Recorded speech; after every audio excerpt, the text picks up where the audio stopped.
जनसुराज से उस प्रत्याशी को टिकट मिलेगा जिसके फेवर में सबसे ज़्यादा जनता होगी। उसको मिलेगा जिसकी छवि साफ सुथरी होगी। उसको मिलेगा जो अपने विकास से भी अपना प्रयास कर रहे हैं। जनसुराज भी अपना प्रयास कर रहा है। हम सत्ता परिवर्तन से ज़्यादा व्यवस्था परिवर्तन के लिए प्रयास कर रहे हैं। अगर व्यवस्था परिवर्तन होगा तो यहीं पे क्वालिटी एजुकेशन मिलेगा, अपवाद के रूप में होंगे। एक बात। दूसरी बात यह है कि पूरी व्यवस्था में आपस में डिस्कशन के बाद एक राष्ट्रीय कार्यकारिणी समिति है, मैं उसका सदस्य हूँ। चुनाव अभियान समिति है, कैंडिडेट सिलेक्शन कमेटी का मैं मेंबर हूँ। उसमें डिस्कशन के बाद अगर एक आदमी भी अगर ये कहता है कि नहीं, की बात करेगा। ऐसे लोग जो यहाँ 20 साल किसी न किसी रूप में नीतीश कुमार जी के साथ जुड़ करके सत्ता का लाभ इन्होंने उठाया। किसी ने 200 करोड़ की ज़मीन खरीदी, किसी ने एक मेडिकल कॉलेज हड़प लिया। अब ये लोग आएंगे तो क्या बात करेंगे। बिहार टॉक न्यूज़ आप देख रहे हैं। मैं हूं मोहम्मद सिराज। अभी हमारे साथ मौजूद हैं जनसुराज के संस्थापक सदस्य डॉक्टर शाहनवाज आलम। और जैसा कि आप लोग जानते हैं, इसी साल के अंत में बिहार विधानसभा की चुनाव होनी है और तमाम पार्टी प्रत्याशी जो है वो क्षेत्र में है। आइए डॉक्टर शाहनवाज आलम से जुड़ते हैं और जानते हैं कि इनकी रणनीति क्या है और किस तरह के कैंडिडेट यहाँ पे सीवान में उतारेंगे। इसलिए सीवान सदर विधानसभा में इनका घर पड़ता है और सीवान में 8 विधानसभा है और इनकी किस तरह के प्रत्याशी आएंगे जो और कैंडिडेट से बेहतर होंगे। बहुत स्वागत है शाहनवाज जी आपका। बहुत शुक्रिया आपका। चुनाव काफ़ी नज़दीक है और लगभग अब घोषणा हो ही जानी चाहिए प्रत्याशियों की, और आपके जो प्रत्याशी हैं वो लोग भी क्षेत्र में मेहनत कर रहे हैं। क्या लगता है किस तरह के प्रत्याशी को टिकट मिलेगा? जनसुराज से उस प्रत्याशी को टिकट मिलेगा जिसके फेवर में सबसे ज़्यादा जनता होगी। उसको मिलेगा जिसकी छवि साफ सुथरी होगी। उसको मिलेगा जो अपने विकास से ज़्यादा समाज का विकास करना चाहता है, जो ये सोचता है कि कैसे बिहार की जो अवस्था बिगड़ी है यहाँ पे, शिक्षा की, स्वास्थ्य की, रोजगार की, पलायन का जो शिकार यहाँ की जनता हो रही है। ऐसे लोग जिनके पास ये विज़न है, जैसे जनसुराज का जो मोटो रहा है, सही लोग, सही सोच, सामूहिक प्रयास। तो एक सामूहिक प्रयास के द्वारा जनता के विचार को लेते हुए हमारे पास हर विधानसभा से 2, 4, 5 कैंडिडेट्स ने अप्लाई किया है। उनमें जो सबसे बेहतर कैंडिडेट होगा उसे दिया जाएगा और उसे जनता का आशीर्वाद अगर मिला तो जनसुराज की व्यवस्था बनेगी। और बिहार में, बिहार के अंदर ही वर्ल्ड क्लास एजुकेशन, 10 से 15 हज़ार रुपये की रोज़गार की व्यवस्था और शिक्षा की व्यवस्था यहाँ हम कर पाएंगे। जो आपके प्रत्याशी होंगे तो उनको कब तक, मतलब ये फाइनल हो जाएगा कि उनको कब तक घोषणा कर दी जाएगी कि ये प्रत्याशी हैं वो लोग जो लोग काम कर रहे हैं? ये जैसे दशहरा बीतेगा 5 तारीख के आसपास आप मान के चलिए कि 50 लोगों की एक पहली लिस्ट जारी की जाएगी और बाकायदा प्रेस कॉन्फ्रेंस करके पटना से जारी किया जाएगा और ये दिखाया जाएगा कि किस तरह के लोग जनसुराज से चुनाव को लड़ना चाहते हैं। ये वैसे लोग हैं जो समाज में शिक्षा की व्यवस्था से जुड़े रहे हैं। ये ऐसे लोग हैं जो समाज सेवा से जुड़े हुए लोग रहे हैं। ये ऐसे लोग हैं जिन्होंने अपने जीवन में लोगों की सेवा करके अपना नाम बनाया है। लोगों की, समाज की दुआओं से उन्होंने खुद के लिए भी अपना कोई मुकाम बनाया है और अब वो इस व्यवस्था में आ चुके हैं कि वो बिहार की बिगड़ी व्यवस्था में अपना योगदान देने के लिए जनसुराज के टिकट पे चुनाव लड़ेंगे और जनता के आशीर्वाद से जनता की सरकार को बनाएंगे। बहुत सारे ऐसे प्रत्याशी हैं जिन्हें कहीं से टिकट नहीं मिल रहा है, वो जनसुराज की तरफ रुख कर रहे हैं। जनसुराज में जाएंगे तो हमें टिकट मिल जाएगा। तो क्या उन कैंडिडेट को जनसुराज टिकट देने जा रही है? देखिए, 243 सीटों पर जनसुराज चुनाव को लड़ने जा रहा है। कुछ कैंडिडेट ऐसे हो सकते हैं जो वाकई बहुत अच्छे कैंडिडेट हैं, जो हो सकता है उन्होंने अभी जनसुराज में अप्लाई ना किया हो या अप्लाई किया हो थोड़ा इनएक्टिव हो। लेकिन ओवरऑल जो प्रोसेस है वो ये है कि अगर 2, 4, 10 ऐसे लोगों को अगर लिया भी जाएगा तो अपवाद के रूप में होंगे। एक बात। दूसरी बात यह है कि पूरी व्यवस्था में आपस में डिस्कशन के बाद एक राष्ट्रीय कार्यकारिणी समिति है, मैं उसका सदस्य हूँ। चुनाव अभियान समिति है, कैंडिडेट सिलेक्शन कमेटी का मैं मेंबर हूँ। उसमें डिस्कशन के बाद अगर एक आदमी भी अगर ये कहता है कि नहीं, ये आदमी का चरित्र ऐसा नहीं है, ये बात से छोड़ करके आया है, या ये आने के बाद टिकट अगर ना मिला या हारने के बाद दोबारा अपनी पार्टी में वापस चला जाएगा, तो ऐसे लोगों को किसी रूप में कंसीडर नहीं किया जाएगा। और मैं आपके चैनल के माध्यम से बिहार की जनता को बताना चाहता हूँ कि जनसुराज के अपने कैंडिडेट्स खुद इतने अच्छे हैं कि जनसुराज को डिसीजन लेने में दिक्कत हो रही है कि इनमें से दोनों में बेहतर कौन है। तो ऐसी व्यवस्था हमारे पास बहुत कम होने की संभावना है। इक्का दुक्का अगर ऐसी कोई व्यवस्था, जैसे हमारे राष्ट्रीय अध्यक्ष जी कहते हैं कि कहीं से कोई मनमोहन सिंह आ गए, तो क्या उनको एडजस्ट किया जाएगा? तो जवाब है किया जाएगा। कोई संतों का समागम तो नहीं करना है, चुनाव लड़ने के लिए जनसुराज पार्टी उतरने वाली है। तो ऐसे कोई व्यक्ति होंगे जो वाकई समाज में उन्होंने अपना एक निर्माण किया है, समाज में योगदान दिया है, अगर जनसुराज की विचारधारा के साथ जुड़ना चाहेंगे तो उनके नाम का कंसिडरेशन बाकी संगठन के साथ, विचार के साथ किया जा सकता है। मैं ऐसी कोई बात नहीं कहूँगा कि कल को आप फिर दोबारा कहेंगे आपने ये बात कहा था। या जनसुराज की सिर्फ चुनाव लड़ने ही की रणनीति है, या जितना भी उसका ये होगा, जैसे कि मान लीजिए कि 243 सीट पे आप चुनाव लड़ेंगे, तो क्या लगता है, जिस तरह से आपने एनालिसिस किया, आपने हर जगह घूमा है, कितने सीट को आप निकाल पाएंगे बिहार में? मैं आपसे ये कहना चाहता हूँ कि सिर्फ लड़ना हमारा मकसद नहीं है। आप देखेंगे कि मैं खुद बाज़ाब्ते चुनाव नहीं लड़ रहा हूँ। उसका रीज़न ये है, हम लोगों का प्रयास ये नहीं है, हम लोग जैसे लोकतंत्र में हर आदमी को अधिकार है कि अपनी बात को जनता के समक्ष रखे। अब जनता को उसके बाद से एग्री करेगी तो उसके फेवर में वोट करेगी।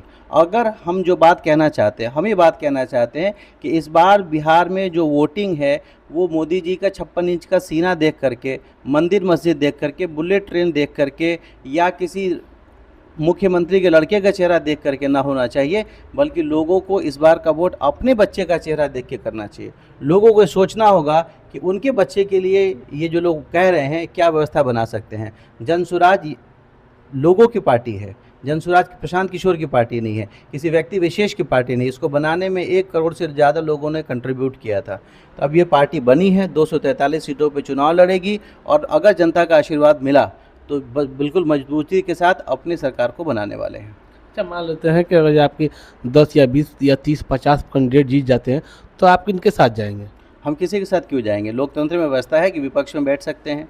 विपक्ष में बैठ कर के जनता के बीच जाके उन्हीं मुद्दों को दोबारा हम उठाएंगे कि अगली बार अगर इस बार मौका न दिया तो अगली बार हम ये प्रयास करने के लिए, हम जैसे जो लोग जनसुराज के साथ जुड़े हैं वो 2 साल 4 साल के लिए नहीं जुड़े हैं, एक विचारधारा है। मैं आपसे ये कहना चाहता हूँ कि अगर यहाँ की जो पहले से व्यवस्था है, अगर ये लोग पहले से ही इस पर काम कर रहे होते तो जनसुराज की कोई आवश्यकता नहीं थी। हम यहाँ कोई भी हम में से यहाँ MLA MP बनने के लिए नहीं आए हैं। मेन बात यह है कि यहाँ के, जैसे मैं एक साधारण परिवार से आता हूँ, शिक्षा के द्वारा मेरे जीवन में परिवर्तन हुआ है, मैं अपने परिवार के लिए भी कुछ कर पाया हूँ। तो ये जो व्यवस्था है, क्या बिहार के गरीब लोगों के लिए, बिहार के मजदूर वर्ग के बच्चों के लिए क्या ये व्यवस्था नहीं होनी चाहिए? मैं जब सरकारी स्कूल में पढ़ा हूँ, सरकारी स्कूल की जो व्यवस्था थी पहले से बदतर हो गई है, तो क्या उस व्यवस्था को बेहतर करने की आवश्यकता नहीं है? हम इस बात को कहना चाहते हैं। लोकतंत्र में सबको अधिकार है, बाकी लोग भी अपना प्रयास कर रहे हैं, जनसुराज भी अपना प्रयास कर रहा है। हम सत्ता परिवर्तन से ज़्यादा व्यवस्था परिवर्तन के लिए प्रयास कर रहे हैं। अगर व्यवस्था परिवर्तन होगा तो यहीं पे क्वालिटी एजुकेशन मिलेगा, यहीं पे रोज़गार की व्यवस्था होगी। जब ये 2 चीज़ें होंगी तब पलायन रुक पाएगा। सनवाल जी, कितना चैलेंजिंग होगा, चूँकि आपको सीवान के लोग प्रशांत किशोर बोल रहे हैं और टिकट जो है वो आपके ही फैसले से लोगों को दिया जाएगा, तो ऐसे में लोगों का चयन करना कितना मुश्किल होगा? ये न प्रशांत किशोर जी के फैसले से टिकट मिलने वाला है, न किसी और व्यक्ति के फैसले से मिलने वाला है। ये पूर्णतः एक व्यवस्था बनी है जिसमें कैंडिडेट्स ने अप्लाई किया है। यहाँ पार्टी के जो अध्यक्ष हैं, जो महासचिव हैं, उन्होंने अपनी राय रखी है। हर विधानसभा के स्तर पे कैंडिडेट्स के नामों पे, उनके कार्यकलापों पे चर्चा हुई है। इसके बाद हमारा एक सम्मेलन होने वाला है, जो संस्थापक सदस्य उनका सम्मेलन हो, उनके राय लेने के बाद से सारी रायों को मिलाने के बाद और सबसे ज़्यादा ये देखा जाएगा कि जनता किसके समर्थन में है।